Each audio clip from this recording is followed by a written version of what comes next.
Olá! Hoje a gente vai mergulhar numas ideias bem interessantes do livro A Psicologia Financeira, do Morgan Housel. E o começo já é, assim, de pensar, né? Por que um faxineiro, o Ronald Read, juntou 8 milhões de dólares? Uma fortuna. Exato. Enquanto um executivo, Richard Fusconi, com diploma de Harvard e tudo, acabou falindo.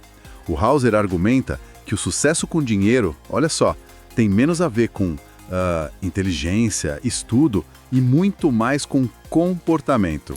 Pois é uma visão que, vira a nossa cabeça, né? A gente costuma pensar muito em técnica, em planilha. Sim. E ele traz o foco para as nossas emoções, para os nossos vieses, para a história de cada um.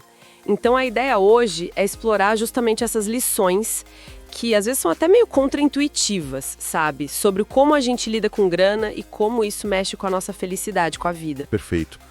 E tem uma ideia logo no começo que eu achei muito forte. Ninguém é maluco.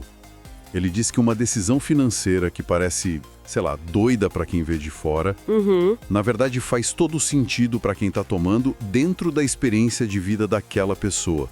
Como é que isso funciona, assim, na prática? Então, pensa assim, o que a gente vive diretamente com dinheiro, por mais marcante que seja, é uma parte minúscula, né? O House chuta um número tipo 0,0000001% do que rola na economia mundial. Quase nada. Quase nada. Mas essas poucas experiências formam 80% da nossa visão de como o dinheiro funciona.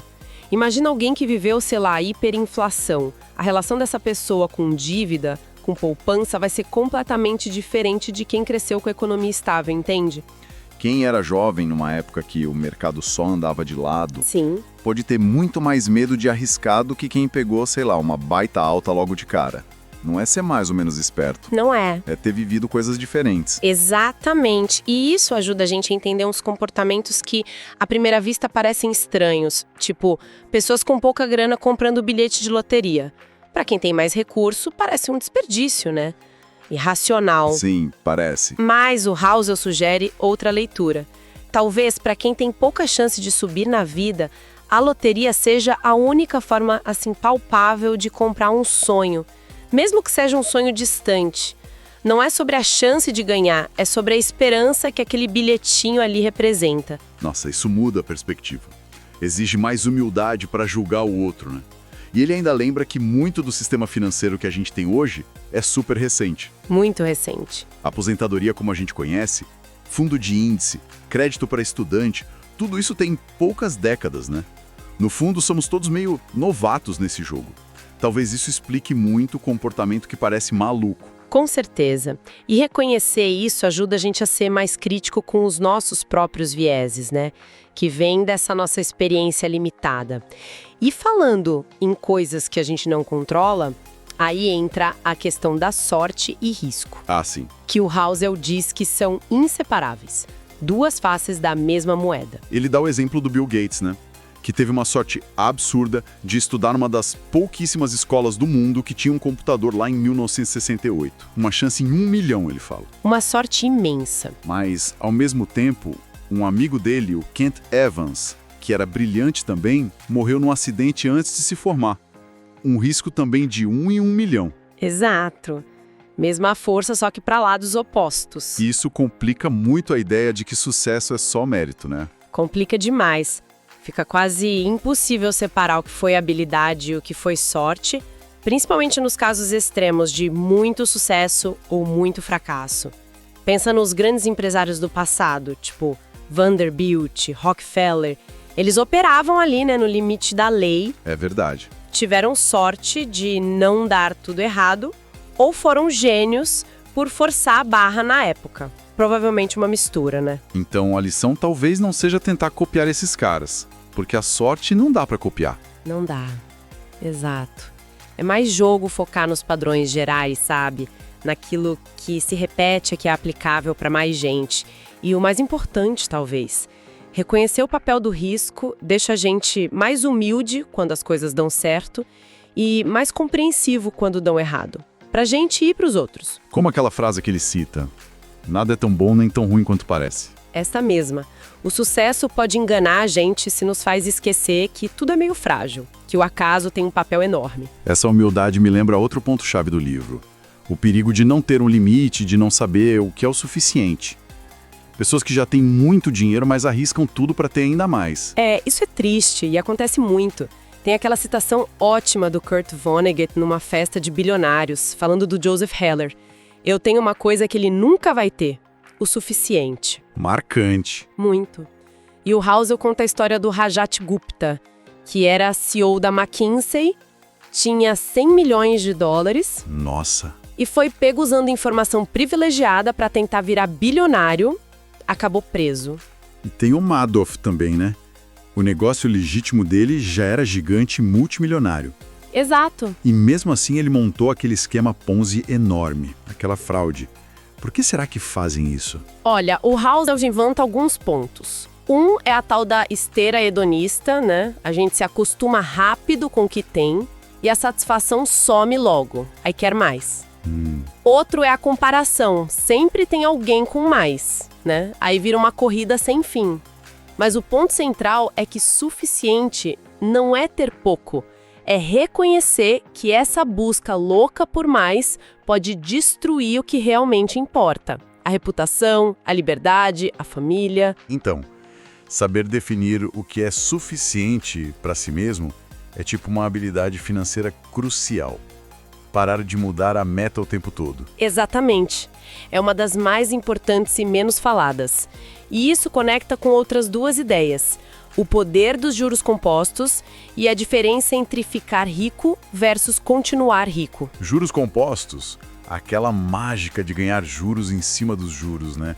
Mas ele diz que não é intuitivo pra gente. Não é mesmo, porque o cérebro da gente pensa mais linear, sabe? Não exponencial. O exemplo clássico é o Warren Buffett. A maior parte da fortuna dele, a grande maioria mesmo, foi feita depois dos 65 anos. Sério? Depois dos 65? Sim. O segredo não foi só ter retorno bom. Foi ter retorno bom por muito, muito, muito tempo. É a longevidade que faz a composição explodir. Mas aí vem a outra parte. Para ter essa longevidade toda, você precisa continuar rico, né? Não pode quebrar no caminho. E ele diz que as habilidades para ganhar e para manter são diferentes. Completamente diferentes. Para ganhar dinheiro, muitas vezes você precisa ser otimista, tomar risco, ter uma certa ousadia, talvez. Para manter, é outra história. Precisa de humildade, um pouco de medo, ou paranoia, como ele fala. Paranoia. No sentido de estar sempre atento aos riscos, sabe? E precisa de frugalidade e, principalmente, evitar a ruína. Ele conta histórias de investidores brilhantes, tipo Jesse Livermore, que eram mestres em ganhar rápido, mas péssimos em manter. Perdiam tudo depois. Entendi. Então a chave para a riqueza de longo prazo não é só tentar ganhar o máximo possível a qualquer custo. Não mesmo. É garantir que você sobrevive no jogo tempo suficiente para a composição trabalhar. Exatamente isso. É ter uma mentalidade de sobrevivência financeira. Evitar dívida demais, ter reserva para imprevisto, não apostar tudo numa coisa só. É um equilíbrio, né? Acreditar no longo prazo, mas saber que o curto prazo vai ter turbulência. E essa ideia de sobreviver, de longo prazo, leva a gente para outro ponto que achei fascinante: liberdade. Que o maior valor do dinheiro não é comprar coisa, mas comprar controle sobre o próprio tempo. Isso é muito poderoso. Ele cita uma pesquisa, acho que de um Angus Campbell, que mostra que a sensação de controle sobre a própria vida é o que mais se relaciona com a felicidade. Mais que dinheiro, que é onde você mora, que estudo. Nossa, e como que o dinheiro compra isso na prática?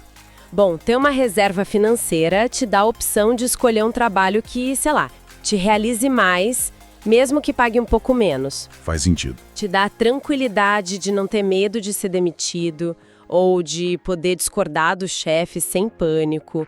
Te permite tirar um tempo para cuidar da saúde, da família, sem desespero financeiro. Ou o grande objetivo de muitos, né? Se aposentar quando você quer, não só quando dá. O próprio Housel conta que se sentiu péssimo num estágio em banco, mesmo ganhando bem, porque não tinha controle nenhum do tempo dele. É usar a grana para comprar autonomia, opções, não só bens. E isso liga com aquela diferença que ele faz entre riqueza e fortuna. Sim, no capítulo Fortuna é aquilo que você não vê. Riqueza é o que a gente vê. O carrão, a casa enorme, a roupa de marca, é o dinheiro que virou consumo. Fortuna é o contrário, é a riqueza que não foi gasta. São os investimentos, os ativos, o dinheiro que está lá trabalhando quieto para gerar mais dinheiro, mais opções, mais segurança. É invisível. Tipo o faxineiro, o Ronald Reed. Ninguém sabia da fortuna dele até ele morrer. Housel fala do paradoxo do manobrista, né? A gente vê o carro de luxo e admira o carro, não o dono. Exatamente. E usa a riqueza visível dos outros para medir nossos desejos. Mas a construção de patrimônio de verdade é interna, é o que não aparece. E a conclusão lógica disso é a importância de guardar dinheiro.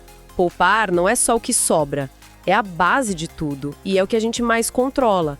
Você não controla o mercado, a economia, nem quanto vai ganhar no futuro, com certeza. Verdade. Mas quanto você guarda, isso sim está na sua mão. A taxa de poupança. Ele até diz que a partir de um certo ponto, poupar vira mais sobre quanto você ganha e mais sobre controlar o ego, desejar menos, se importar menos com a opinião alheia. A frugalidade como eficiência. Exato. E essa visão mais, assim, pé no chão, leva para outra ideia importante. Que em finanças, ser razoável é melhor do que tentar ser perfeitamente racional. Como assim? A gente não deveria buscar sempre a decisão mais lógica, matematicamente perfeita? Na teoria, talvez. Mas o Housel lembra. Somos humanos, né? Não somos robôs nem planilhas. Tem estratégia que no papel é ótima, mas na vida real é insuportável psicologicamente. Pensa numa estratégia que usa muita alavancagem, muito dinheiro emprestado. Pode ter um maior retorno potencial, mas também te expõe a um risco gigante de quebrar. Tira seu sono. Se você não aguenta firme quando o mercado cai e abandona a estratégia, de que adiantou ela ser ótima no papel? Entendi. É melhor ter uma estratégia boa o suficiente que você consegue seguir sempre do que uma perfeita que você larga na primeira dificuldade. Exatamente isso. Ser razoável é aceitar nossas emoções, nossas limitações e montar um plano que a gente consiga manter no longo prazo. Ele até conta que o Harry Markowitz, que ganhou Nobel por teoria de portfólio, Sim. confessou que administrava o próprio dinheiro de forma bem mais simples, meio a meio, ações e títulos, porque era o que deixava ele dormir em paz. A persistência vale mais que a perfeição teórica. Aceitar as limitações humanas parece ser a chave, né? Principalmente quando a gente pensa em como o futuro é imprevisível.